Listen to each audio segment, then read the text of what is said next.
como é que a gente transforma aquela solução top-down que a gente tinha em bottom-up, certo? Então, vamos lá.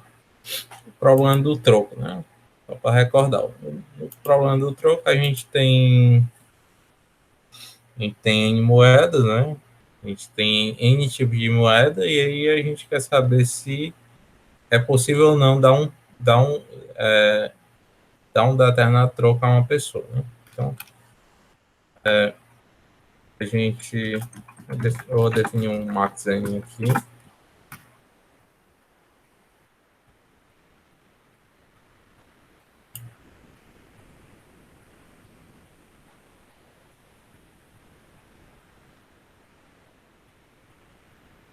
Opa, Renan.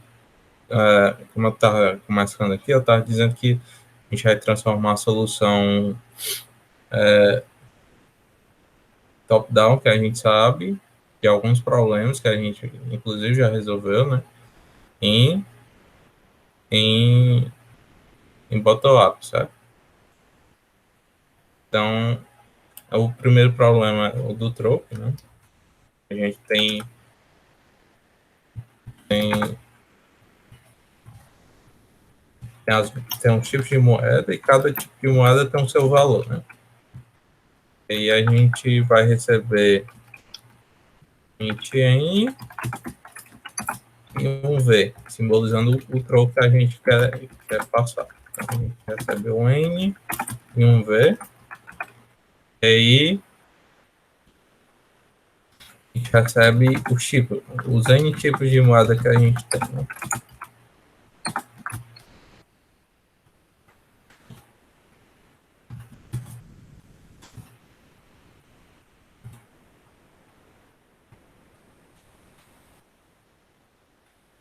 E aí a gente chama, vai ter uma função solver, né? Que vai ter um int i e um int j, tá?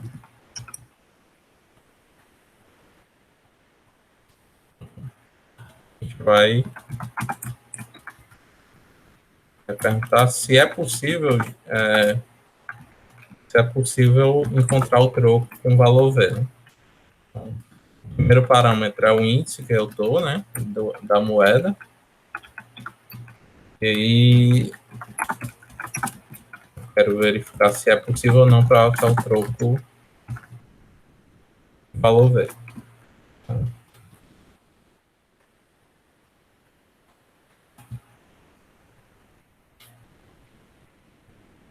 O nosso caso base é verificar se o J, ou seja, o J é o valor que falta, é o troco que falta ser passado, sabe?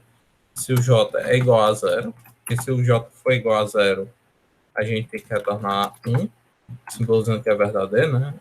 Essa função é int, mas ela só vai retornar 0 ou 1, certo? Simbolizando que é possível não passar o troco de valor J. E o i é o índice que eu estou, né? O índice do tipo de moeda. Então, se o i for igual ao n, ou seja, o j não é zero, né? Ele não entrou nessa condição, e eu já percorri todos os tipos de moeda. Então, eu quero tornar zero. E aí, eu pergunto se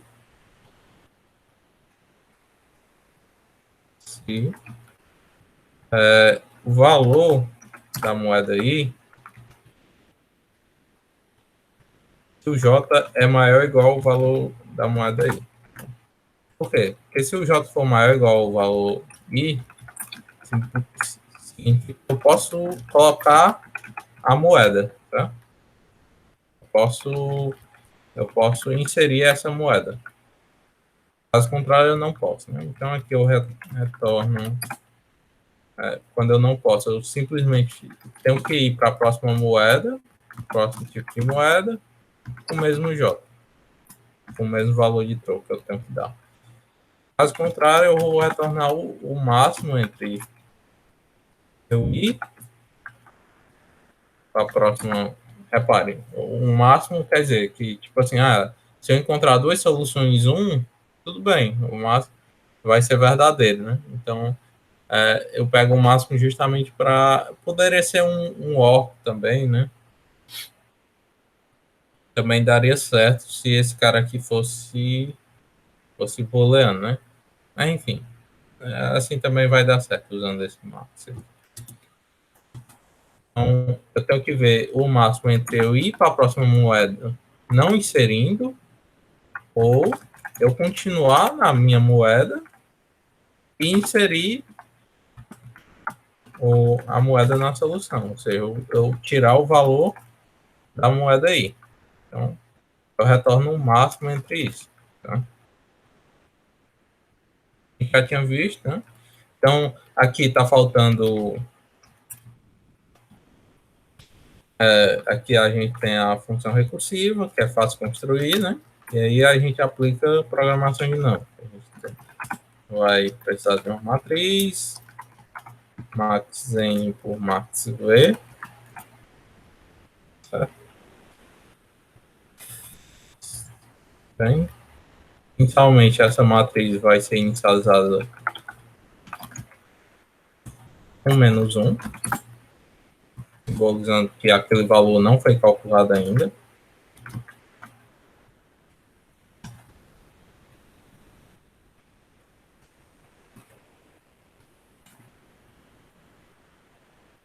E quando chega bem aqui, a gente questiona se PD e J for diferente de -1, ou seja, eu já calculei esse valor, né? Então só preciso retornar.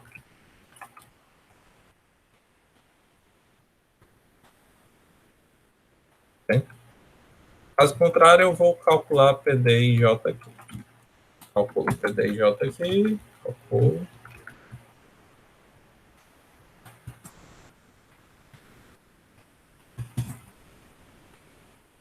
Vamos só testar. Tá?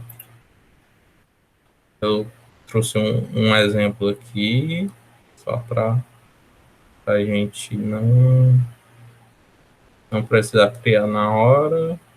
Aqui, top-down. Vou pegar esse exemplo, tá? Esse primeiro exemplo é possível passar um troco e nesse segundo não é. Só para a gente testar se está funcionando direitinho do jeito que a gente quer, né? Então, a gente tem 4 moedas, 5, 7, 9 e 11 e tem um troco 12. É claro que dá para passar, né? Porque eu tenho as moedas 5 e 7 eu consigo passar, só que o troco com valor 13 eu não consigo, né? Então, é só um exemplo simples só para a gente testar se o algoritmo tá certinho. Não fez nada de errado, né?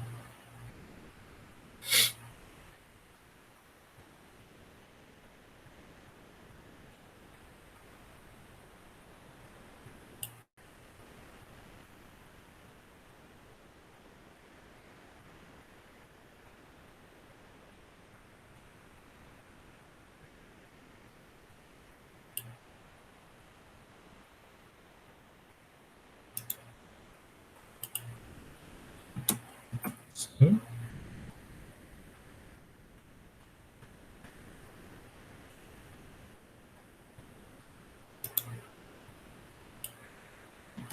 E não. Pronto, correto. Tá certo?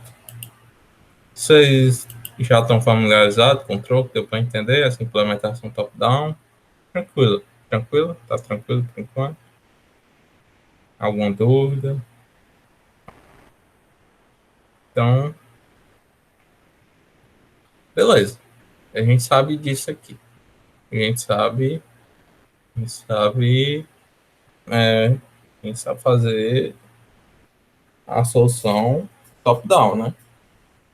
Porque é simples, né? Pensar na função recursiva na maioria dos problemas de programação dinâmica não é uma coisa tão complicada. E aí aplicar programação dinâmica também não é. Claro que aí quando o problema é mais elaborado, quando exige que você tem alguns problemas que é difícil você... É o contrário, né? Mais fácil você pensar na solução bottom-up. Só que a maioria deles, pelo menos os mais clássicos, é mais fácil você criar a função recursiva, né? Então, a solução top-down ela é bem simples. Né? Vamos ver como é que transforma isso, né? E aí a gente precisa entender uma coisa. Para mim calcular um valor, a gente precisa de quais, sabe? Por exemplo, eu quero calcular a minha matriz na posição IJ. Tá? Na posição IJ. Quais os valores que eu preciso anteriores? Eu preciso, possivelmente, valores que estão em uma linha à frente dele, ó. Eu permaneço na mesma coluna e avanço a linha, né? Ou em um valor com a coluna anterior. Ou seja, eu permaneço na mesma linha e olho para a coluna anterior. Então, eu fiz aqui um desenho. Não sou muito bom em desenhar, mas acho que você vai dar para entender. Espero, né?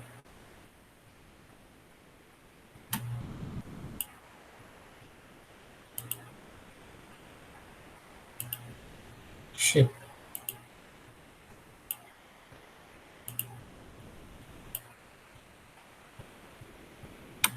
Tá. Para mim calcular a posição IJ, olha, eu olho para a linha, para a próxima linha e para colunas anteriores, ou seja, eu permaneço na mesma coluna e olho para as linhas à frente e olho para a mesma linha olhando as colunas anteriores, certo? É isso que ele faz. Tá? Esse VI aqui é justamente o valor I, né? O valor I que a gente tem. Tá?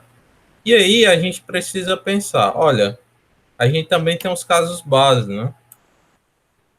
Qual o caso base? É quando o I é igual, o J é igual a zero, ou seja, quando eu tenho a coluna zero, se você pensar na matriz, né? A coluna zero, ela é toda repleta de uns, né? Por causa dessa condição. Então, a gente tem a matriz com a coluna zero toda preenchida de um, né? Então, a gente pode já preencher isso aqui, né? Que já é uma condição que a gente sabe, é um caso básico. Então, a gente não precisa se atentar. Além disso,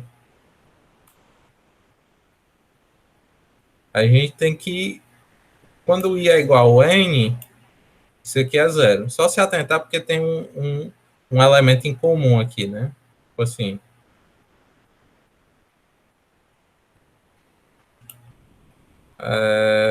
um elemento em comum, que é justamente esse cara aqui. Só que, como o primeiro caso base é justamente esse da coluna, a gente tem que manter esse cara como 1. E todos os outros valores da linha, a gente preenche com zero. É outro caso base, certo? Quando o I é igual a N. Então, a gente tem isso aqui igual a zero.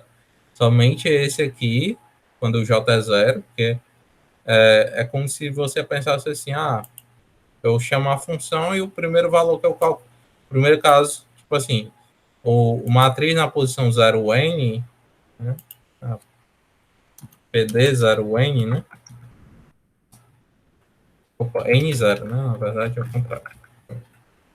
E é n e o j é 0. Então, qual é a primeira condição que ele cai? Ele vai entrar nessa condição? Não, né, ele vai entrar primeiro nessa aqui, porque é a primeira que a gente colocou. A gente preenche dessa forma, tá? Tá. Mas como é que eu vou calcular, tá? Como é que eu vou calcular a matriz?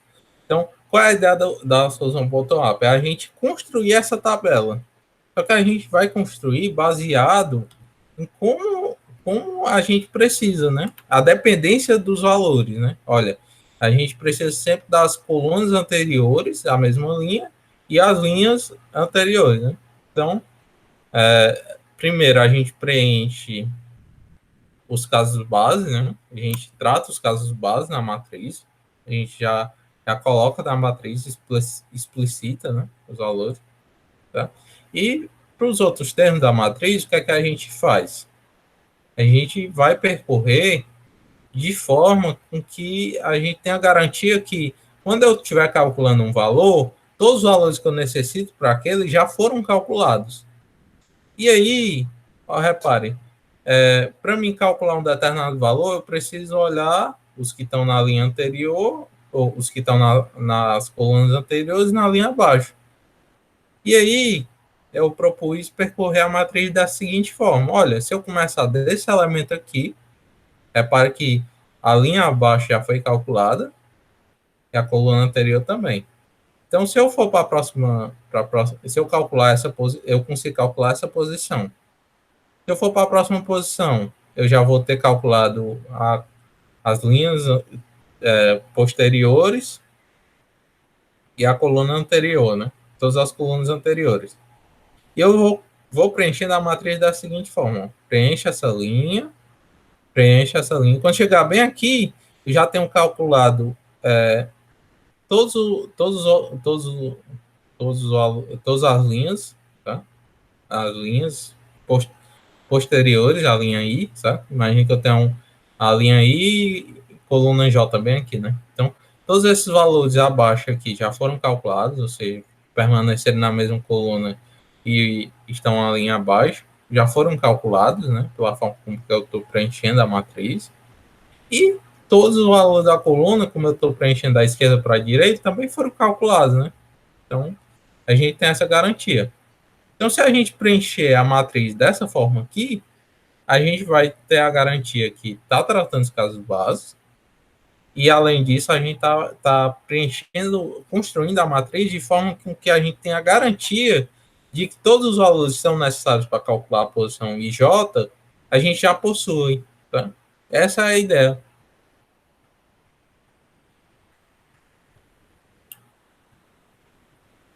Vocês pegaram?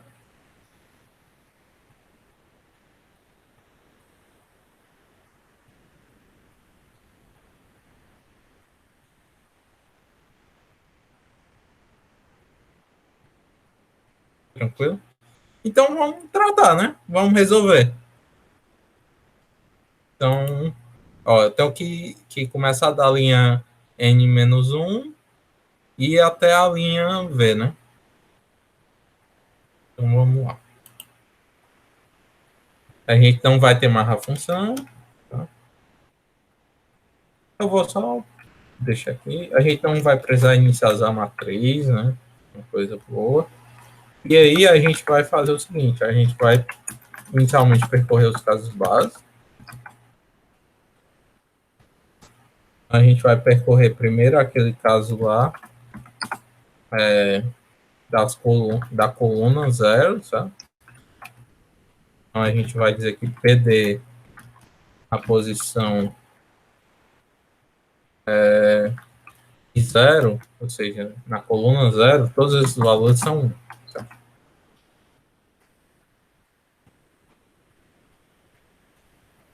E para todos os valores que estão na linha N, tá? Mas todos os valores que estão na linha N, com exceção do 0 N, né? Ou do N0, quer dizer, que aqui a gente vai começar o I de 1, sabe? Então, todos esses valores vão receber 0. Ou seja, a gente preencheu esse caso base aqui, ó. A gente preencheu essa coluna com 1 e o restante dessa linha aqui completa com 0. Tratou o caso básico. Tudo bem. E aí, existe uma forma a gente sabe como percorrer também, né? A matriz. Então, a gente começa da linha N-1, como eu já tinha dito, vai até a linha 0. Tá?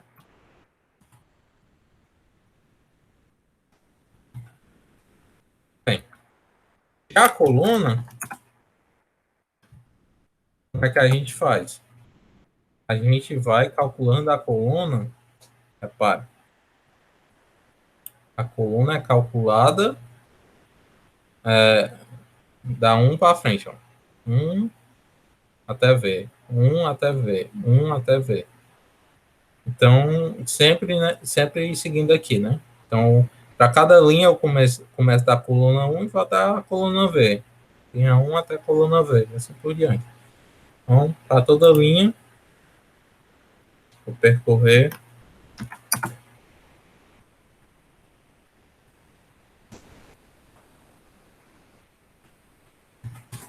dessa forma, tá?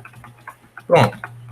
Tendo é, a forma com que a gente está percorrendo já, a matriz, é muito simples agora. É somente a gente pegar essa parte da função, né, onde a gente realmente calcula e transportar para cá, né?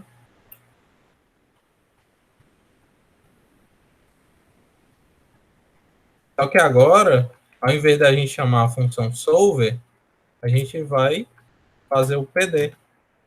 PD e mais um J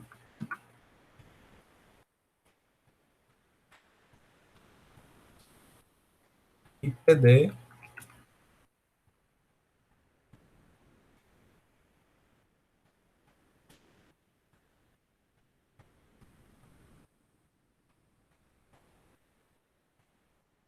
A gente vai pegar o máximo disso, né? Caso contrário, a gente vai dizer que o PD recebe PD mais um J, né? Justamente o que a gente deveria fazer, né? A gente olha o valor J, vê se o J é maior ou igual ao valor I, né? Se ele não for, a gente só pode ir para a próxima linha e pegar pelo valor J, né? Ou a gente pega, se o J for maior ou igual ao valor I, então a gente pega o maior entre eu inserir ou não o I na solução, né? Então, tá aqui, né? É o que a gente faz. Por fim, a gente vai, a gente chamou solver 0V, né? Então, o solver, o PD na posição 0V é que salvou o valor que a gente quer. Então, a gente só adapta. PD 0V. Pronto. Transformei a minha solução top-down em bottom-up. Simples assim.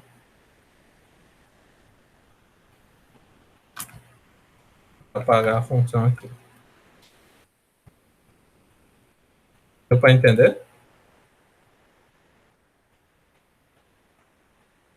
A ideia é porque, tipo assim, quando eu vou calcular esse J aqui, eu já tenho calculado todos esses caras, né? Então eu posso simplesmente chamar. Posso simplesmente chamar o valor, né? Então, como eu tenho garantia que ele já foi calculado, então não tenho nenhum problema. Mesma complexidade. Mesma complexidade. Agora, complexidade de tempo, né? Complexidade de memória, bottom-up é melhor, né? Porque a gente não tem chamada recursiva. Chamada recursiva tem a pilha de execução, né? E aí atrapalha um pouco. Né? Atrapalha um pouco tanto em memória como em tempo, né?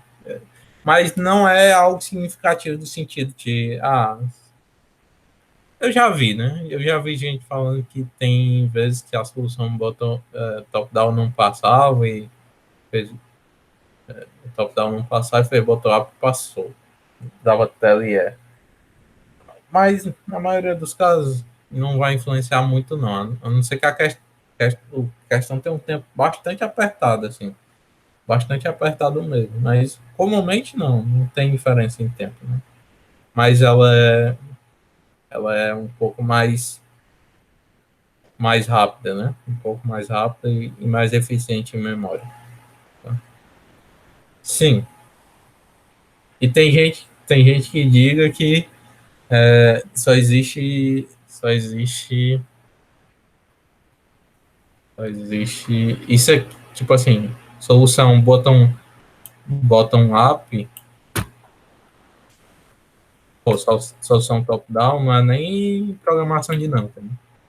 meu professor de projeto de análise de algoritmo teimava comigo, dizendo que não considerava, porque em alguns livros ele só considera programação dinâmica se for bottom-up. Tá? Mas isso aí é conversa.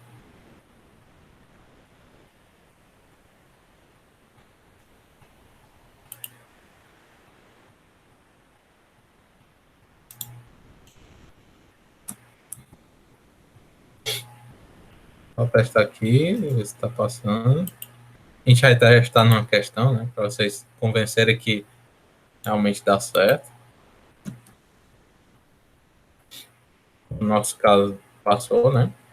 Vamos só testar em uma questão que a gente já tinha resolvido em uma aula, que é essa aqui. Vai dar meu troco. O M é o valor do troco que eu quero dar, né? Que é 1.000 também. Tá tudo certo já, né?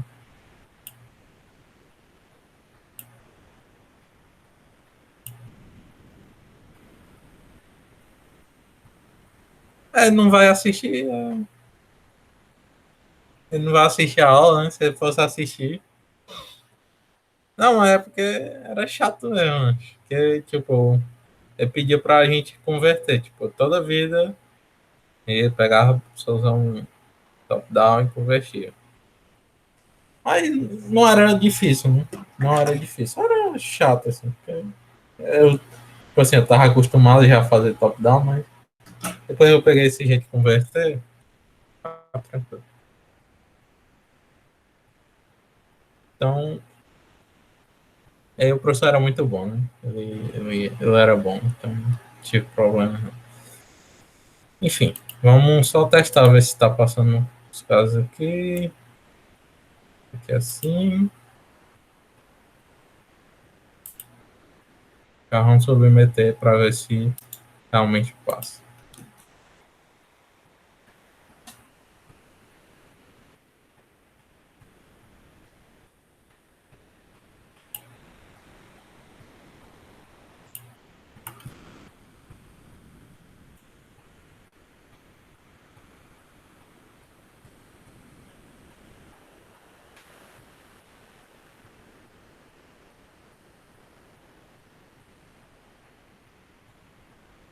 Passou.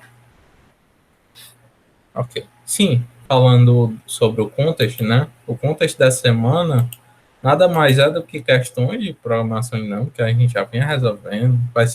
É um contest bem, é um contest bem tranquilo, sabe? É um contexto bem tranquilo, só que eu queria que vocês não resolvessem essas questões com top-down, resolvessem com bottom-up mesmo, sabe? Pegar todas as soluções que vocês têm delas e transformar, sabe? Claro que se você pegar top-down e mandar lá, vai aparecer como correto, né? Mas eu queria que vocês praticassem mesmo, sabe? Bem, vamos para o próximo problema, né? O próximo problema é a maior subsequência comum. Então, vou novamente. Só perguntar, não sei, não sentiram nenhuma dúvida não até agora, né? Sobre essa solução. Eu nem li a questão porque vocês já estão familiarizados e a questão é mais no sentido para a gente testar mesmo se tá tudo certo e vocês se convencerem que eu não estou fazendo, não estou enganando vocês, né? Vamos lá. Então, agora a gente vai trabalhar com o problema da massa sequência comum, né? Então a gente tem duas sequências e quer saber qual a maior subsequência comum entre as duas sequências, certo? Então vou ter um NM representando os tamanhos delas, tá? Vai ter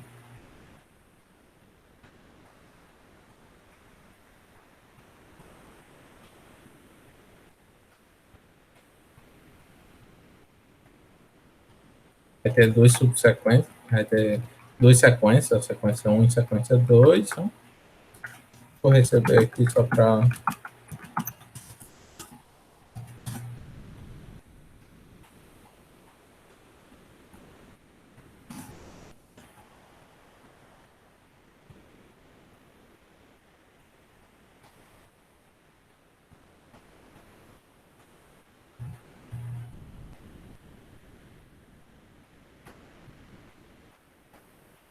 E aí eu vou querer saber o tamanho da maior subsequência comum, ou seja, a subsequência que pertence a essas duas sequências. Né? Então, a gente vai começar dos índices, tá?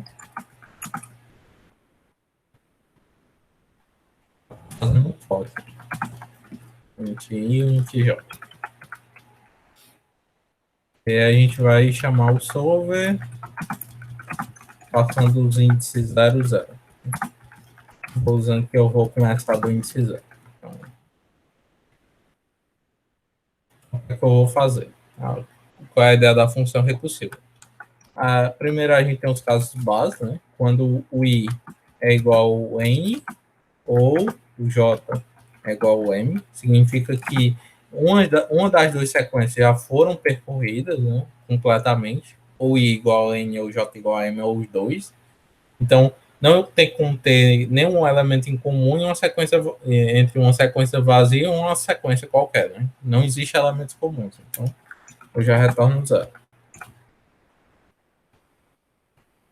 Caso contrário, eu vou analisar os seguintes casos. Eu vou analisar se a sequência 1 na posição I é igual à sequência 2 na posição J.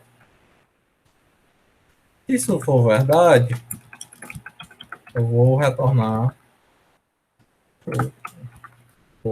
o solver passando o I mais 1 e o J mais 1, tá? Porque as duas incrementando 1. O que é que isso significa? Eu vou para... Como os dois termos são iguais, então eu vou para as próximas posições, né, de cada uma das sequências e vou acrescentar um dizendo que eu tenho um elemento em comum, né? Eu tenho um elemento em comum. Então, faço isso. E aí, caso ele não for igual, eu tenho duas opções. Né?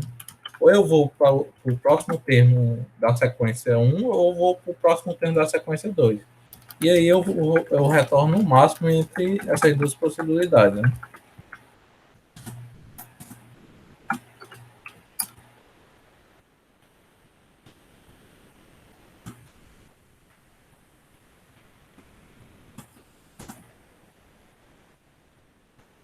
Essa é a solução, tá? Para a gente converter em programação dinâmica, basta a gente criar uma matriz bem bonitinho, do jeito que a gente fazia. Problema.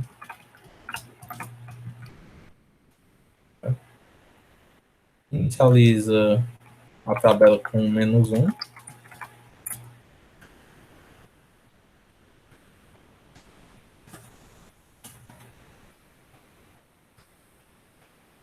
Certo?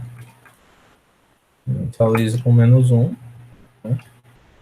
Verifica que se PD na posição IJ é diferente de menos 1, justamente porque se for diferente de menos 1 a gente já calculou.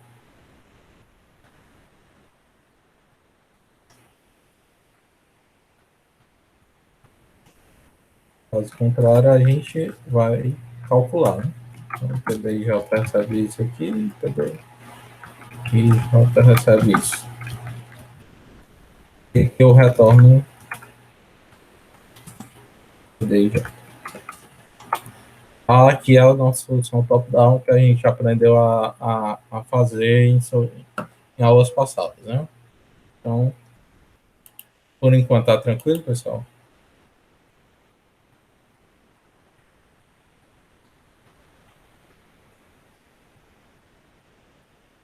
Então, vamos converter, né? Essa solução top-down em bottom-up. Bem?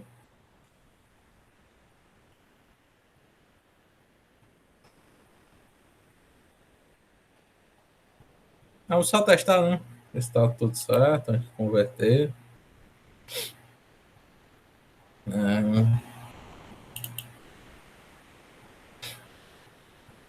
Então aqui eu tenho peguei um exemplo de que é aleatório.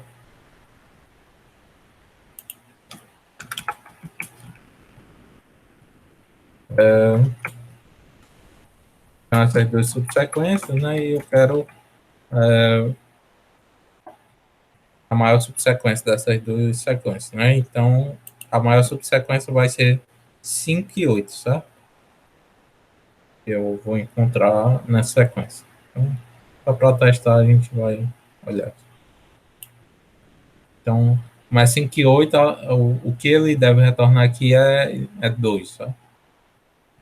O valor 2.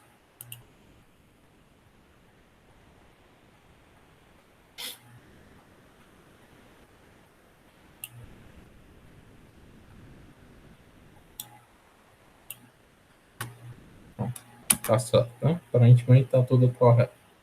Certo. Como eu disse, agora o primeiro passo é a gente analisar quais os valores necessários para mim calcular o IJ, né? O que é que eu preciso para calcular o IJ? Eu preciso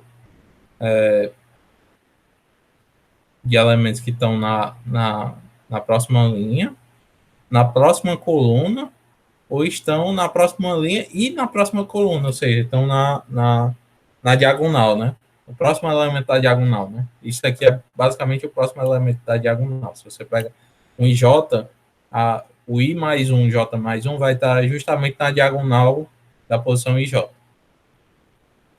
Então, analisando dessa forma,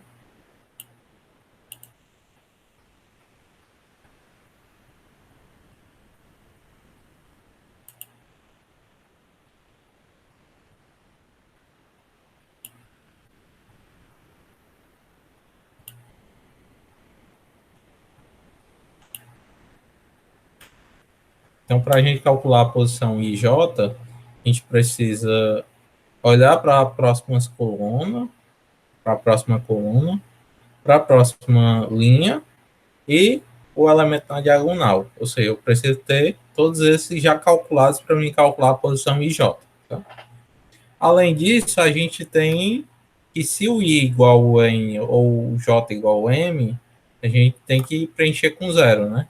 Justamente por não possuir subsequência, né? Então, vamos pensar como é que a gente calcula, uma forma da gente calcular, né? Isso aqui, percorrer a matriz calculando sem se preocupar se o valor já foi calculado ou não, que a gente tem certeza que ele já foi, né? Então, se a gente começar daqui, por exemplo, a gente vai ter um problema, né? Porque a gente tem que olhar para a próxima coluna, ou seja, se eu começar exatamente como eu fiz do troco, né? Dessa forma aqui, isso não vai dar certo, porque nessa posição IJ aqui, o próximo cara aqui eu não calculei ainda, então eu tenho que me atentar a isso.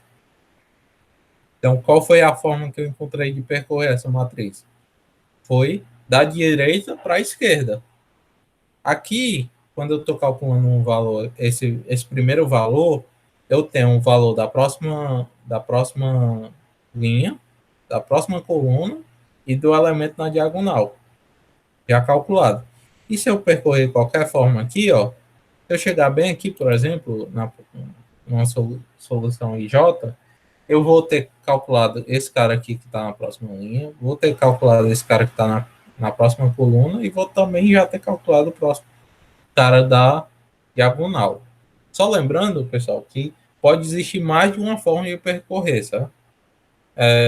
Assim, geralmente existe somente uma, no máximo duas formas de fazer isso, tá? Mas eu queria que vocês se atentassem que se eu percorrer dessa forma, eu vou conseguir garantir, ou seja, eu vou conseguir garantir que todos os valores necessários para mim calcular o valor IJ já foram é, é, já foram preenchidos. Então, não tem um problema. Tá? Deu para entender?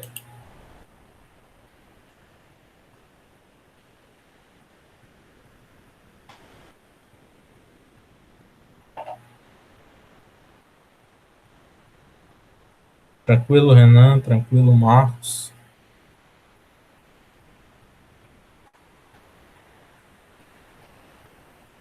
Ah, então, bora lá. Então, a gente vai fazer a mesma coisa que a gente fez no problema do troco. A gente vai primeiro percorrer os casos básicos, né?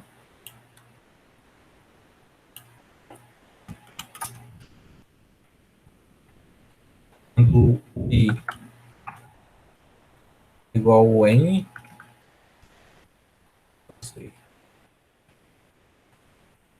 quando, a, quando eu estou na linha N, na coluna ali, certo? Isso aqui vai receber zero. E quando eu tiver. Repara que agora eu não tenho um conflito de valores, né? Não tenho que olhar, esse cara é preenchido com qual valor, né? Eu não preciso me preocupar porque todos são iguais, né? Diferente daquele lá do troque, um era um e o outro era zero. Aqui tem interseção de valores, mas eu não me preocupo porque todos são zero, né? Então, posso preencher de qualquer forma. Aqui eu posso tirar esse preenchimento aqui, como estética, eu não vou precisar mais. E vou calcular para a coluna M, pra eu fixar a coluna e percorrer as linhas, né? Então, eu preencho. Opa, eu preencho. Quando eu fixo o M, eu preencho essa coluna, né? E quando eu fixar a linha em N, eu preencho essa linha. Então, dado que os casos básicos já foram preenchidos, né? A gente já calculou os casos básicos, a gente vai calcular a matriz. Só recordando qual foi a forma de preenchimento. A gente vai começar da linha I em -1 até a linha 0, certo? E vai começar sempre da coluna M -1 até a coluna 0. Vamos fazer isso.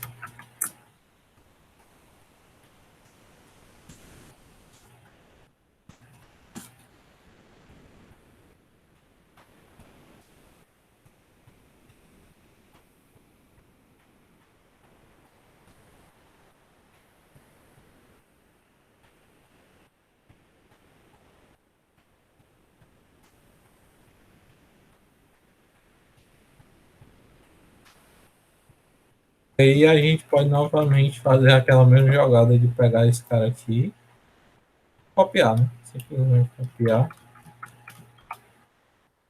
jogar aqui. É justamente o que a gente vai fazer, né? Então, se os valores da sequência são iguais, então a gente pode simplesmente ler ele e o próximo termo, certo? Os próximos termos da sequência, né? Caso contrário, eu posso ou ir para a próxima linha, ou ir para o próximo termo da primeira sequência, ou para o próximo termo da segunda sequência.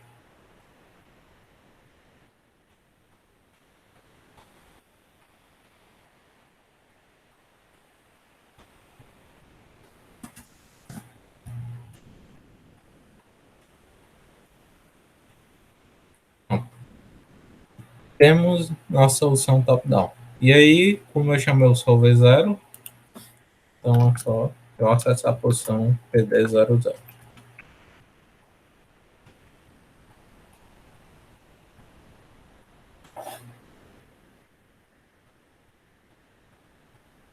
Pronto, é isso, pessoal. Convertemos a nossa solução. Né?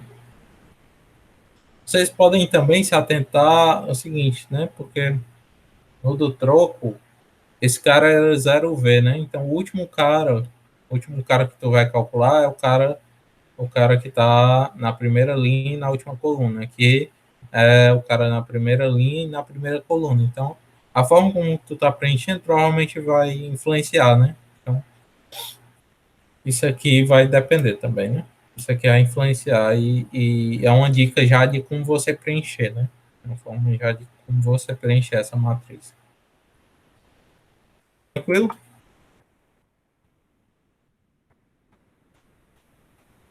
Deu para entender, pessoal?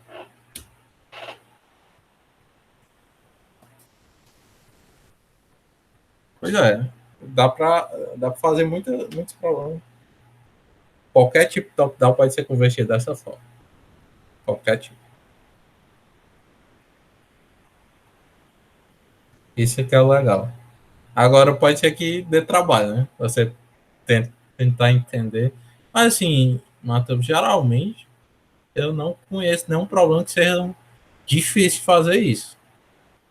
De verdade. Às vezes você precisa percorrer por diagonal. Assim, o mais difícil que eu já vi foi tipo assim, em vez de você percorrer linha por linha, você precisa percorrer nas diagonais para garantir.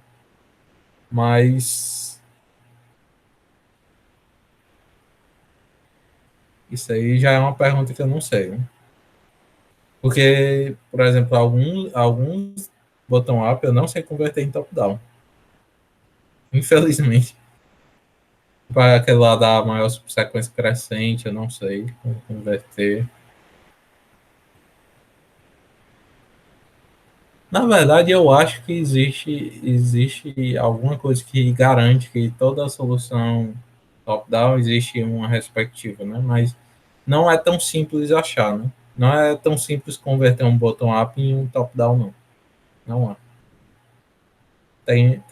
Tem solução bottom-up aí que eu não sei converter. Realmente eu não sei converter em top-down. Mas é para existir, sabe? Se eu não me engano, existe algo que garante que, que sempre existe, sabe? Mas não é tão simples.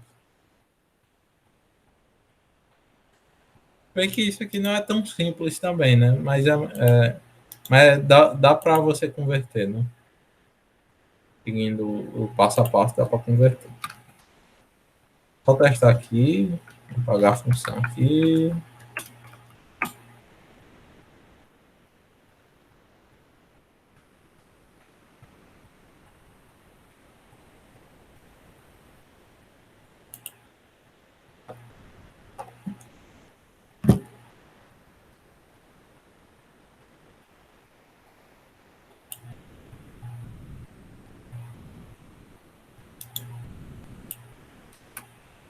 Me deu certo, dois.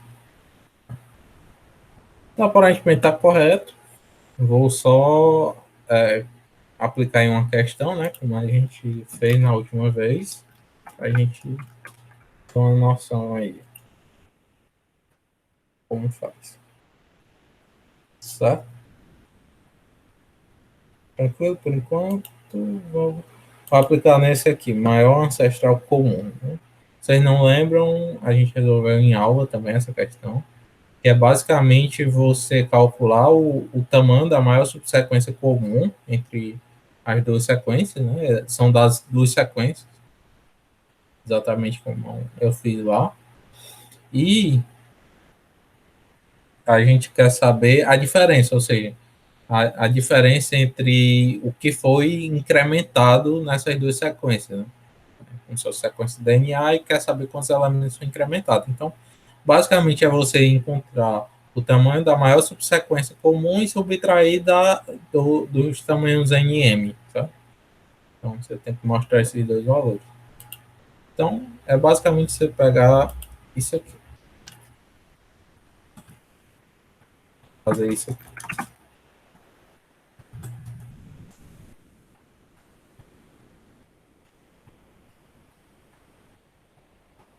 Então, deixa eu ver só os tamanhos. 10 a 3, tá certo. Vai pegar um caso, um exemplo aqui, para ver se está tudo certinho.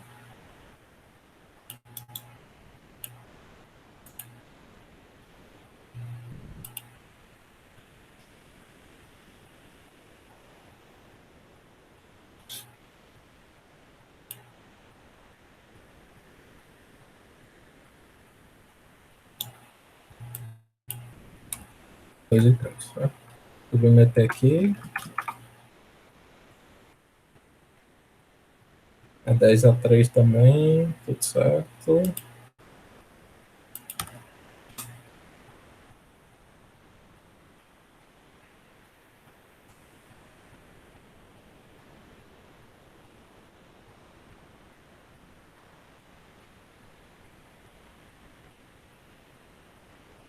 Solução correta também.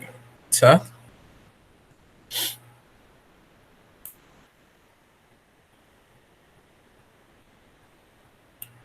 Beleza, tranquilo. Deu para entender.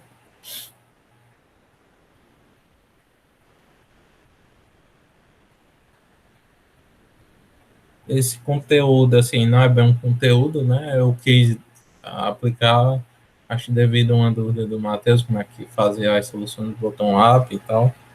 E eu achei interessante, né? É uma coisa que a gente vê na disciplina de projeto de análise de algoritmo aqui. Então, é uma coisa interessante da gente conhecer, sabe? Eu queria que vocês pensassem em um problema, certo? Antes da gente começar, eu vou beber uma água, eu vou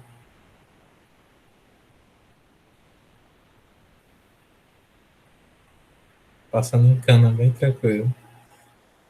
É, tem uma disciplina aí chamada cana, né? Até o Vladimir falou que. Acho que foi o Vladimir, essa história é do Vladimir. Não sei, é de algum professor aí do campus, lá do campus, que foi com entrevista de emprego, parece, ou foi em um concurso. E aí o professor, o cara, o entrevistador, perguntou de qual foi a disciplina que ele gostou mais na graduação, né? E como ele fez aí no PC, o nome da disciplina construção e análise de algoritmo. Aí ele falou, eu gostei muito da disciplina de cana, né? Aí o cara falou, essa aí todo mundo gosta, né? Como se fosse, ele entendeu que estivesse falando da cachaça, né? Se fosse cachaça, coisa que... Muito engraçado isso. Mas enfim, são histórias. E aí, bom, eu vou beber uma água e aí eu queria que vocês pensassem a melhor forma de eu calcular uma potência. Potência de inteiro, certo? A elevado a n. Como é que eu calculo isso? É outro assunto, certo? É outro assunto. Não é com programação, não. Certo? É outro assunto. Como é que eu calculo a elevado a n usando qualquer coisa? É a forma mais eficiente de fazer isso, certo? Volto já.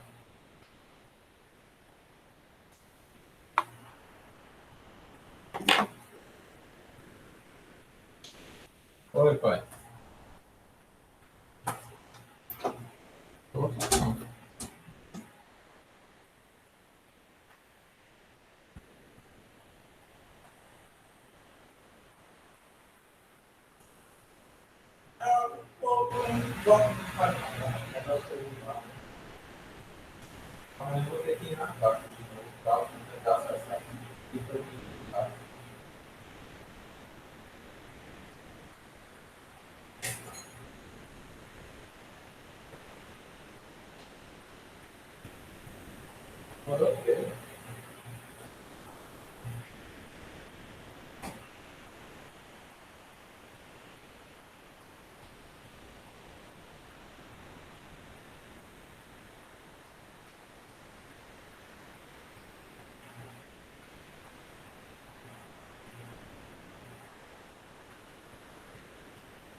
Sim, pessoal, vocês pensaram?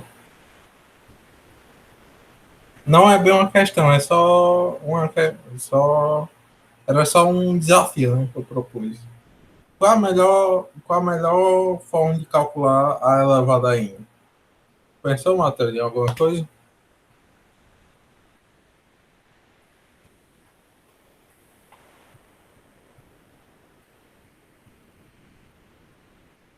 Pessoal?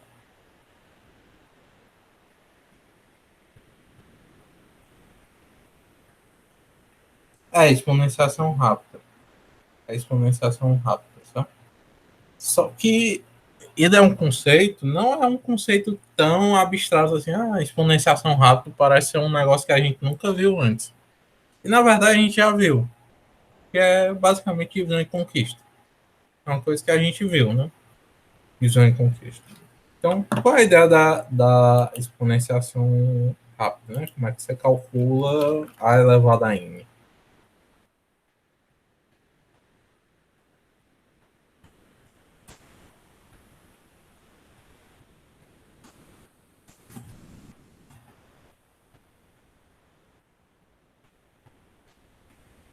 É uma função de exponenciação, um chain, né?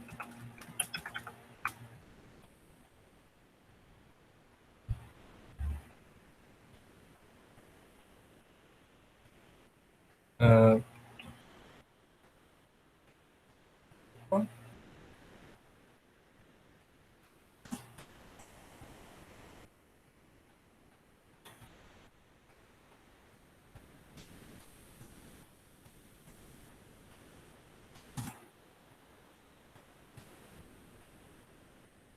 então, uma forma de calcular isso é você fazer o produtório, né?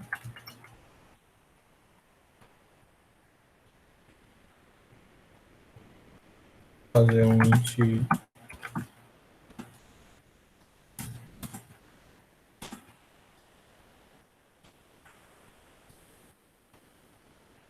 result vezes igual a. Tá? Não sei se vocês já tinham visto vezes igual, mas é igual mais igual, tá? Existe essa forma de você calcular, né? Você calcula e retorna. Repare que a complexidade desse algoritmo é O de n, né? Por quê? Porque eu estou percorrendo um for 0 até n menos 1, ou seja, percorrendo n interações. Né? Então, eu tenho essa solução O de n. Existe uma solução usando divisão em conquista. Tá? Como é essa solução de divisão em conquista? Tá? Simples. A gente vai fazer a seguinte coisa. Vai verificar se o n é par ou não.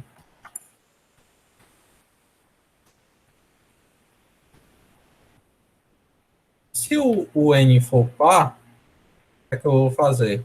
Eu vou calcular, vou usar um auxiliar, vou calcular quanto é o exponencial de n sobre 2. E a n sobre 2, ou seja, eu estou dividindo n por 2, né? Então, porque o n é par, eu consigo fazer isso. Né? Então, o que é que eu tenho aqui? Eu tenho a elevado a n sobre 2. Para mim calcular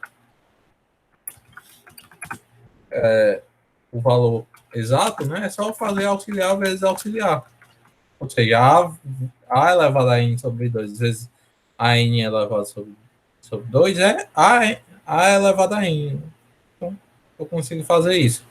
Caso contrário, o que é que eu posso fazer? Eu retorno a vezes expoente de a n menos 1. E repare que sempre, na próxima interação, eu vou entrar nesse caso aqui, né? Porque se eu tenho um número ímpar, né? Se eu entro no else, é que o n é ímpar, né? Se o n é ímpar, a gente tem que. A gente tem. Como é que eu posso dizer? Se o n é ímpar, o n-1 necessariamente é um número par, né? Então eu já entro no número par. O caso básico que a gente pode fazer é se o n for igual a zero, né? Que aí a gente precisa retornar 1. Se o n for 1, retorna o próprio A, certo? Aí vamos analisar. Se o n for, por exemplo, 15, tá? O n é 15. Eu não vou nem me preocupar com o valor de A, sabe? Aqui, obviamente, seria melhor usar long, né? Mas eu não estou usando coisas tipo assim, para ser realmente uma solução exata. É só para introduzir um assunto, então eu não estou me atentando. Mas provavelmente eu precisaria usar long, né? Facilmente, porque uma exponenciação ela estoura rápido inteiro, sabe? Sim, mas vamos lá. Se o n é 15, né? Eu vou entrar nesse caso, no else, que o 15 é par, e eu vou chamar a função passando 14. Na próxima eu vou para o 7. Na outra eu vou para o 6. Do 6 eu vou para o 3. Do 3 por 2 e por 2 o 1. Tá? Repare que eu não fiz 15 interações, né? O 1 eu paro porque eu caio no caso base, tá? Repare que eu não fiz 15 interações, né? Eu fiz bem menos que isso, né? Eu fiz 1, 2, 3, 4, 5, 6, 7. Tá? Eu fiz 7 interações. E foram interações bem rápidas, né? Eu consigo. A complexidade disso, para me fazer, vai se aproximar de log, por conta disso aqui. Tá? Por conta dessa propriedade, ela vai se aproximar de log n. Ou seja, eu vou conseguir fazer todas as operações em uma complexidade log n. Tá? E aí eu poderia também, inclusive, aqui, fazer um pouco melhor, né? Em vez de fazer dessa forma, eu poderia fazer dessa outra também. Mas tem a mesma complexidade, só que eu acho que vai ficar mais fácil de ver, porque vai gerar menos interações. Mas ele vai ser log, sabe? A gente fazer o n-1. Então, quando a gente fizer isso aqui, a gente vai retornar isso aqui, sabe? É basicamente o resultado daquela interação que eu estava chamando, né? Do expoente n-1, né? E aí eu multiplico pelos dois, eu tenho a elevado a n-1 vezes a. Então eu tenho a elevado a n. Tá? Então, eu gero até menos interações aqui, mas não vai aumentar muito, né? Então, a gente consegue calcular a elevado a n em log n. Tá? A gente consegue fazer isso aqui em log n usando divisão em conquista, né? Usando a ideia de divisão em conquista. Ela é um pouco mais abstrata, a ideia da divisão em conquista, mas é uma divisão em conquista, né? Vamos só testar 2 elevado a 5, para ver se tá tudo certo.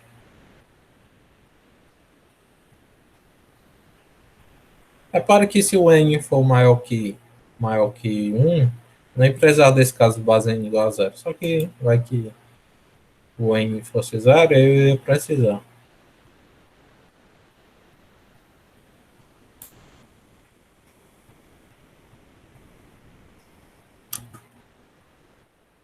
Dois elevado a 5, 32. Tranquilo, por enquanto.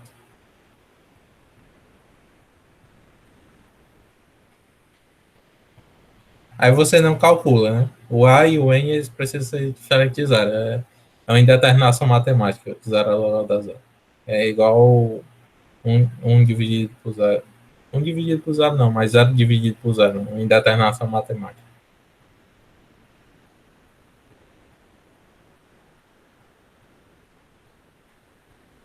Você não precisa se preocupar com isso, né? A gente já assume que isso não vai acontecer. Né? porque seria uma indeterminação e aí eu ia ter que tratar. Vocês conseguiram entender? Deu para entender? Certo. Repare que essa ideia essa ideia de um produtório, né? Eu posso utilizar para número, mas eu também posso utilizar para matriz. Eu posso calcular uma matriz elevada a n, tá? Só que aí eu tenho que assumir uma coisa inicialmente, né? Eu tenho que assumir que a matriz é quadrada. Para mim calcular a potência de matriz, ela precisa ser quadrada, né? Então, eu tenho uma matriz quadrada e eu posso fazer o mesmo procedimento, fazer o produtório dessas matrizes em log n, sabe? Bem, em log n no sentido de o n do expoente, né? Não da dimensão da matriz, né? No caso, ela vai depender também da, da quantidade de operações que a gente vai realizar, mas se o tamanho da matriz é fixa, isso aí vai acabar sendo em log n, tá? E aí surge um caso muito legal, né? A gente vai aprender a calcular a Fibonacci em log n, né? E é uma coisa que buga a cabeça da gente, mas é porque vai usar uma coisa muito roubada do Fibonacci, né? Na verdade, existem formas de você calcular, mas vai ser em log também, porque usa potência, né? Mas já existe fórmula fechada para o Fibonacci, e aí você pode usar essa ideia da potência, né? O power do C++, ele tem que ver se ele realmente usa. Eu não sei como é que ele faz, mas ele deve usar Design Conquista mesmo. Porque, tipo assim, se fosse inteiro eu teria certeza, né? Mas como é ponto flutuante, elevado a ponto flutuante, eu não tenho bem certeza. Mas enfim, o qual ele usa, né? Então a gente consegue fazer em login. Tá? Só que existe uma outra forma da gente fazer, que é usando a matriz. Tá? E aí eu vou usar uma coisa muito roubada, Fibonacci, mas que é verdade. Eu me lembro que já tenho demonstrado isso, mas eu não consegui achar o documento que eu tinha feito. Eu já fui monitor de discreta, e eu me lembro que eu já fiz essa demonstração. Né? Mas, mas é o seguinte, ó, eu tenho uma seguinte relação, né? Se eu pegar uma matriz 2 por 2, onde a linha zero e coluna zero é o Fibonacci de n, a, a diagonal secundária é o Fibonacci de n menos 1, né? Esses dois termos é o Fibonacci n menos 1, esse aqui é o Fibonacci n menos 2, eu pegar tipo, dois Fibonacci, né? O Fibonacci de n e o Fibonacci de m, né? Se eu fizer o produto dessas matrizes, eu vou ter como resultado o Fib de n mais m, tá? Aqui. Então, o Fib de n mais m, o Fib de n mais m menos 1, o Fib de n mais m menos 1, Fib de n mais m menos 2. Repare que eu segui o padrão, né? Eu sigo esse padrão, certo? Eu sigo esse padrãozinho aqui. Bem? E aí, existe essa relação, certo? E o mais interessante é quando esse N, esse M, também é o próprio N, certo? E aí eu já tenho a seguinte coisa. Eu tenho a seguinte relação. Eu tenho que eu pegar a matriz Fibonacci N e multiplicar pela matriz Fibonacci N, eu vou ter o Fibonacci 2N. E aí é muito interessante, porque eu já consigo calcular em potência de 2. Tá? Eu sempre calculo o Fibonacci N e eu já consigo calcular o Fibonacci 2N. Fibonacci de 2, de 2N, né? Eu sempre consigo multiplicar esse N por 2. Então eu consigo fazer essa questão, né? Calcular o Fibonacci. Então, só para exemplificar, né? Ver que está correto mesmo essa ideia, eu fiz uns exemplos aqui para vocês verem. Aqui é a sequência Fibonacci, o N0 o Fib é 1, o N1 é 1 e assim por diante, né? Essa é a sequência Fibonacci. Então, a gente tem inicialmente Fibonacci de 1 e 0, sabe? 1, 1, e aqui seria o Fibonacci de menos 1, né? Mas é natural que esse outro termo aqui seja 0, né? Porque ele não impacta na sequência. Se você perceber, se usar a mesma regra de construção, ele vai continuar a mesma sequência, né? Se você adicionar um 0 aqui, que é um termo. Então, eu posso considerar que o Fibonacci de n-2 é 0, certo? E aí, se eu multiplicar essas duas matrizes, eu vou ter 2, 1, 1, 1. Esse aqui é o Fibonacci 2, esse aqui é o Fibonacci 1, Fibonacci 1 e Fibonacci 0. Exatamente como eu tinha feito. Tá? Eu escutei um zoado, eu pensei que tinha sido alguma coisa. Sim, enfim. Bem, esse aqui é o Fibonacci 2, Fibonacci de 1 e esse aqui é o Fibonacci 0. Ou seja, seguiu esse padrão aqui, né? Eu consegui o dobro. Tá? Fiz o Fibonacci, usei o Fibonacci 2 para encontrar o Fibonacci de 4. Tá? Eu fizer o produto dessa matriz, eu vou ter essa matriz. Esse aqui é o Fibonacci de 4, ó. Esse aqui é o Fibonacci 3, esse aqui é o Fibonacci 2. Exatamente como eu queria. Agora, para me achar o Fibonacci de 8, eu consigo usar essa matriz aqui. Fazendo o produto, eu vou ter o Fibonacci 8, Fibonacci 7, Fibonacci 6. É um pouco roubado? Eu acho. Um pouco. Mas você consegue aplicar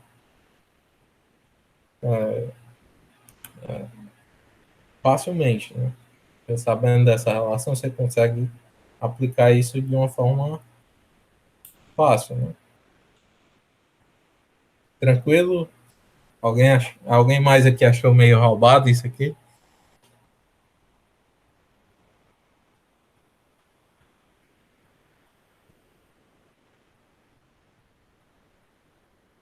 Tá? E aí eu consigo calcular usando essa mesma ideia, né? Porque para mim calcular o Fibonacci de N é só fazer o produto, né? Então,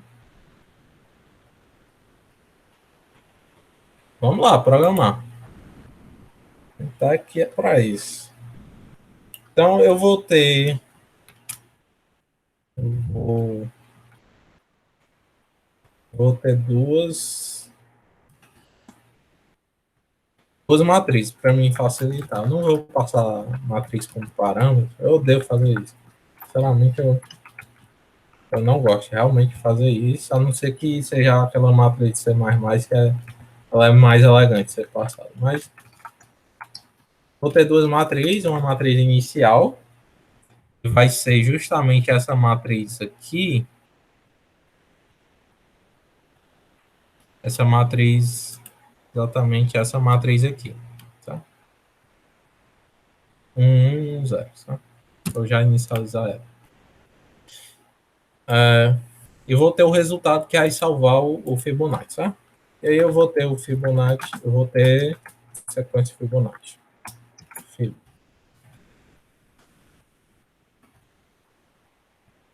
E se o N for 0 ou o N for 1, a gente já conhece e só retorna 1. Caso contrário, eu vou precisar calcular. A matriz inicial,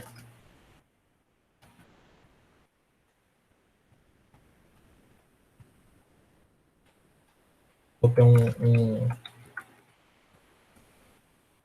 parâmetro N, né, que é o cara que eu vou calcular. Eu inicializo a minha matriz inicial, ao 0, 0 é 1, 0, 1 também é 1, Um zero é um e a zero zero ou a um que é zero, né? Essa matriz aqui que eu estava falando, né?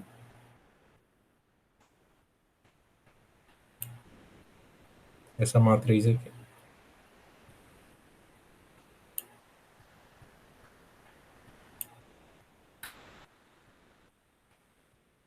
Certo? Eu vou fazer isso aqui dentro de um while true para a gente ficar testando. Claro que a gente evoluiu um pouco, né? A gente sempre trabalha com Fibonacci, né? A gente calculou Fibonacci em, em 2 elevado a n, depois a gente viu o Fibonacci odd n, né? E agora a gente está vendo Fibonacci de log n. Né? É uma sequência muito utilizada, né? Na computação. Uma sequência Fibonacci. Então a gente calcula o Fib de n. Tá? Calcula o Fib de n, tudo bem. E aqui a gente vai chamar a função de exponenciação. Tá? Eu vou ter comparando só expoentes, tá? Porque o cara que eu estou multiplicando eu já sei, vai ser essa matriz de resultados. Tá? Inicialmente, eu vou fazer com que a matriz de resultados seja essa matriz inicial. Eu inicializo resultado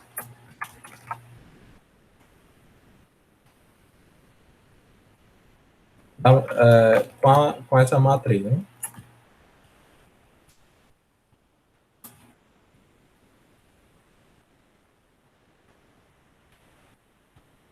E aí eu vou chamar o expoente de n, certo? Ele vai calcular essa matriz de resultado elevada a n. E por fim, eu simplesmente vou retornar o resultado na posição 00, que é justamente o Fibonacci de n que eu quero. Tá? Bem?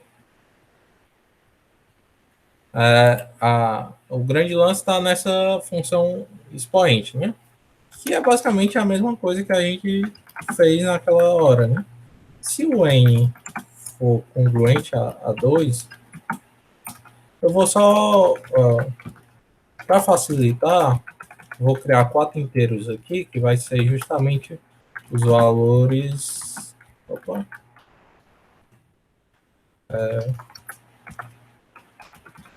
os valores da matriz. Tá?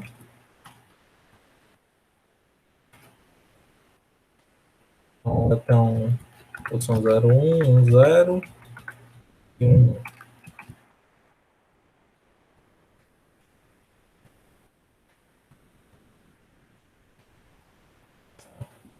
E aí, para me calcular a posição, se o n é congruente a 2 mais 0, ou seja, se ele é divisível por 2, então ele é par. Então, eu posso realizar o produto de resultado pelo próprio resultado. Tá? Então, o que é que eu faço? Eu faço resultado na posição 0, receber quem? Eu estou multiplicando a matriz por ela mesma. Né? Então, vamos lá. Brincar com de multiplicação de matriz. Eu pego essa linha e multiplico por essa coluna, ou seja, o A00 e o A01, o A00 vezes o A000, ou o A00 vezes o A00, e o A01 vezes o A010. Espero que não esteja bugando vocês aí. Né?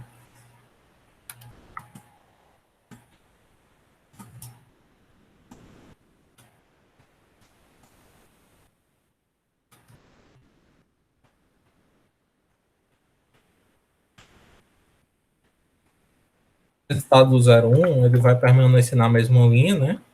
Só vai mudar a coluna. Vou para... Opa,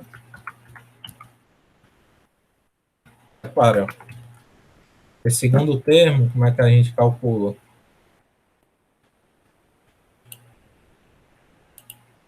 A gente olha essa linha, A00 vezes o A01 e o A01 vezes o A11, né?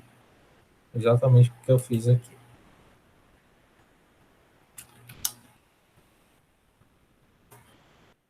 As outras posições é só eu mudar a coluna, tá? Eu estou fazendo de uma forma que não fica muito difícil. Tá? Eu só mudei a coluna, certo? A coluna da matriz que eu estou iniciando, né? Produto, a linha. Estou mudando a linha, né? A linha era A00 e A01 e agora eu estou pegando a linha A10, A11, né? Que é justamente a segunda linha. E aqui eu vou chamar o exponencial para n sobre 2. Tá? E aí, o lance agora é quando ele é ímpar. Quando ele é ímpar, eu vou usar aquela outra propriedade. Ah, quando ele é ímpar, como é que eu faço? Porque aqui eu calculei nas potências de 2, né? Mas como é que eu calculo se for nas posições ímpar? Eu posso usar a matriz inicial justamente para me calcular qual o próximo Fibonacci e multiplicar por ele. Ou seja, eu fazer aquela ideia do n-1, né? Então, em vez de eu multiplicar o resultado por ele mesmo, eu vou multiplicar pela matriz inicial. Ou seja, vou trocar esses caras aqui pelo inicial. Inicial 00.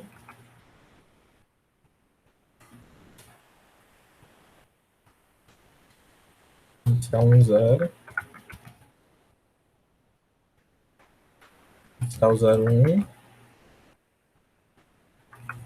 Inicial 1. Repare que aqui eu estou calculando o fio de n mais 1. Então,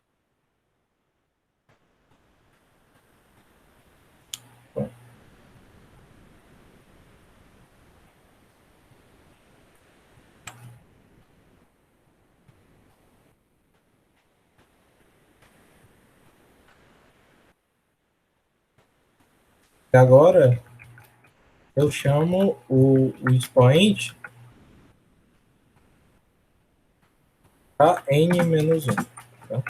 Eu poderia pegar novamente esses valores e fazer o produto novamente, sabe? Aqui, tá? Para fazer o n-1 sobre 2, mas vai dar a mesma coisa. Na próxima interação ele vai entrar aqui, sabe? Então, vai dar certo. Tá? Aqui eu calculo, tendo o valor do expoente n-1, o fib de n-1, quando eu multiplico pela matriz inicial, eu tenho uma matriz n, sabe? Então, tá certo. Pronto. Basicamente isso. Eu estou calculando. E aí, quando o n for 1, eu não faço nada, né? Só retorno. Por quê? Qual é o resultado da matriz de uma matriz elevada a 1? Não tem, né? Não tem. Não tem resultado. E eu não preciso tratar o caso zero, porque se o n for zero, eu já resolvo. Eu não chamo aqui, né? Então, eu não preciso tratar o caso zero. Porque o caso zero seria a matriz de identidade, né? Eu teria que retornar a matriz de identidade. Mas aqui eu não preciso, né? Tá? E aí, deu para entender?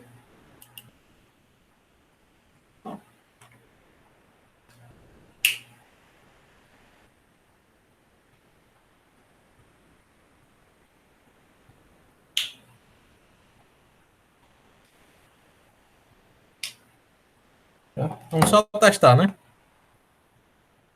Eu nem preciso, né? Se compilar, é que funciona.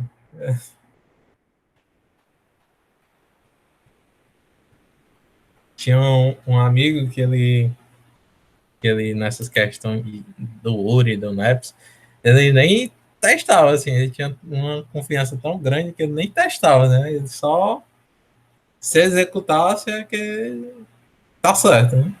Nem precisava testar para ele, né? Na maioria das vezes ele errava, né? E no URI ele tem um índice, de quantas você errou, né? E aí ele tinha até um valor bem alto de índice de erro justamente por isso. Então vamos lá. Calcular o FIB de 8, 34. FIB de 6, 3. FIB de 10, 133. Tá certo. Deixa eu ver. Ah, deu um erro aqui, né? Deixa eu ver aqui. Será que já estourou? Não. Estranho. 5, 6. Algum erro, pessoal. Vamos tentar encontrar qual é.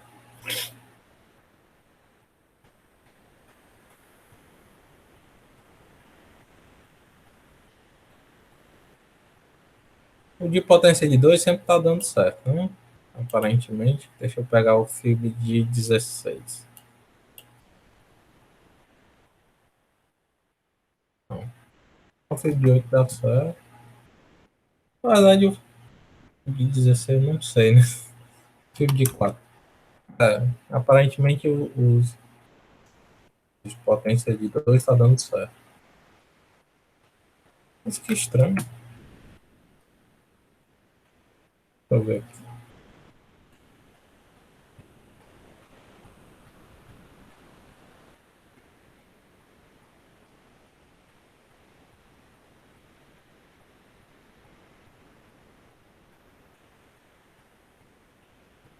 Agora, para encontrar o erro, vai ser complicado.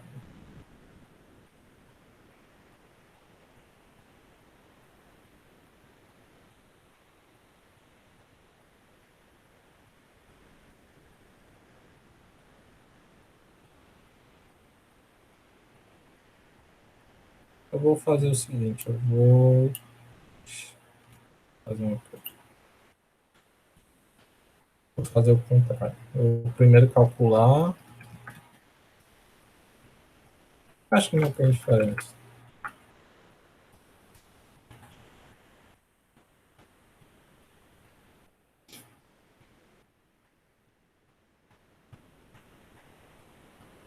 Pode ser por isso. Pode ser que seja.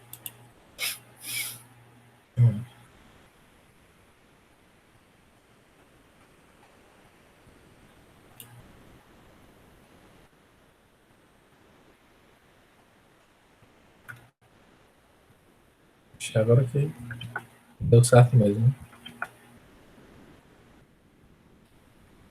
Ah, tem que ser daquela forma mesmo. Só que eu tô achando estranho é isso aqui, né? Por que não deu certo? Será se eu errei alguma coisa? Deixa eu ver aqui o fio que eu fiz. Ver se ele tá com esse mesmo problema.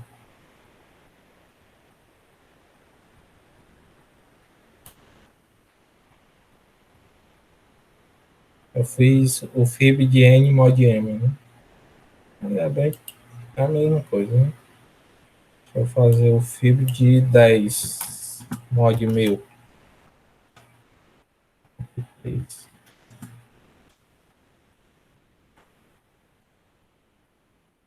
Tá certo.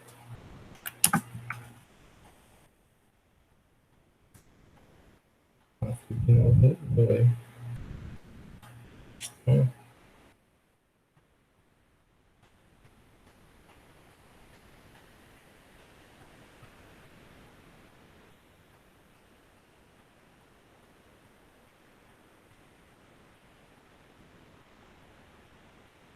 Eu tinha testado pouco.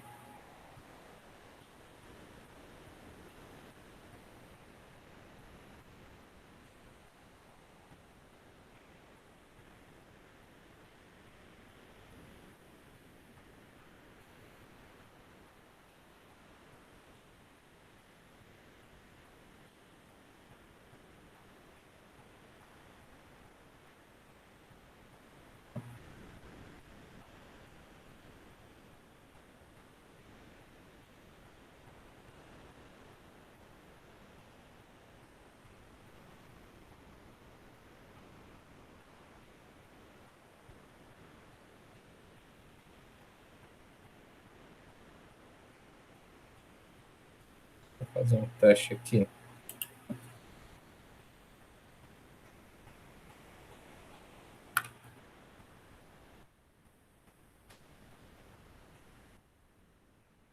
Só fazer um teste aqui, pessoal. Só para ver se vai resolver esse problema.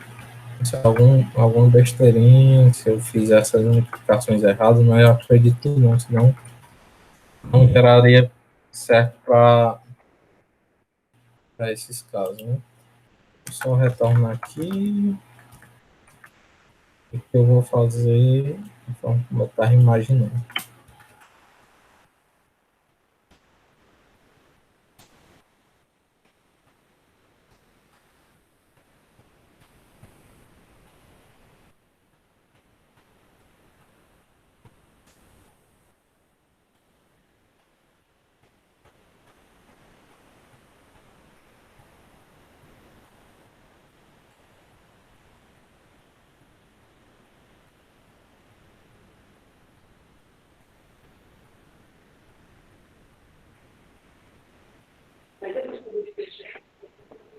Opa.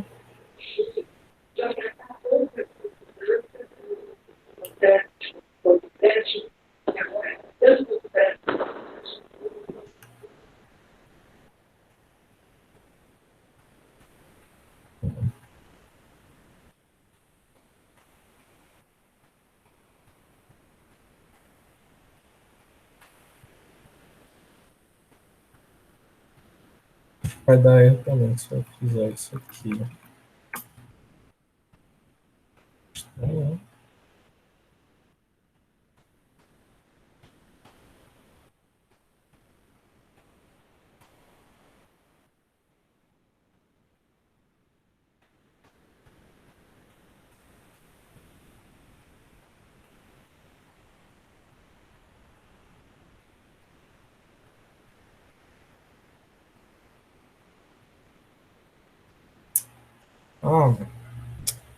Ah, já sei, já sei, já sei. Tô muito vazado. É porque quando eu calculo aqui, eu não estou atualizando esses caras, né? Bem, por favor.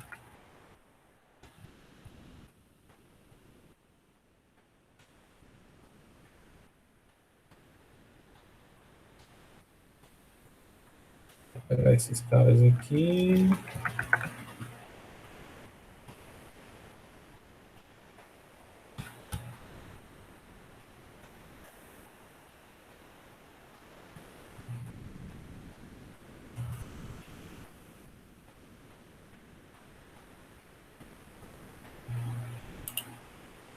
Acho que agora vai dar certo, porque eu estava calculando, mas eu não estava atualizando, né? Então eu pegava sempre o inicial e só fazia o produto uma vez, né? Por isso que ele estava sempre retornando.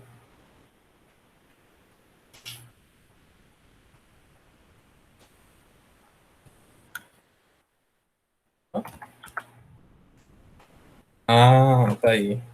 É porque é o seguinte, eu tava moscando aqui. Tipo, eu tenho que primeiro calcular exatamente como eu estava fazendo na potenciação, né? Eu primeiro calculo para depois multiplicar, né? Então, eu primeiro calculei quanto é a matriz elevada a n sobre 2, a n menos 1, para depois fazer o produto, sabe? Então, era isso, sabe? Era isso. O problema era isso. Agora, realmente tá certo. 3, 44, tá tudo certinho. De 20. Muito rápido, né? Ele calculou muito rápido. O FIB de 40. Aí fica a carga aí de vocês verem, verificar se esse número está correto, se estourou inteiro já. Acho que não. Enfim, era isso, pessoal. Foi mal ter errado, mas eu nem precisava inicializar, né? Isso aqui por causa do caso base que ele inicializa, né?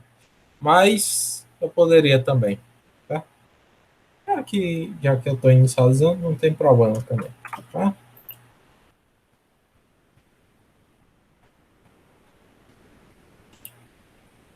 E aí?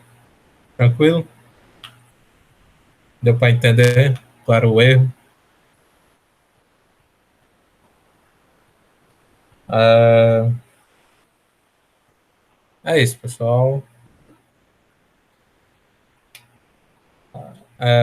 Hoje foi a última aula gravada, sabe? Assim, o encontro mesmo. Vai ter outra aula gravada sobre programação dinâmica também, mas com BitMask, e vou falar do caixa do viajante, mas eu vou colocar a aula, sabe? Vou só parar de gravar aqui só para dar alguns avisos.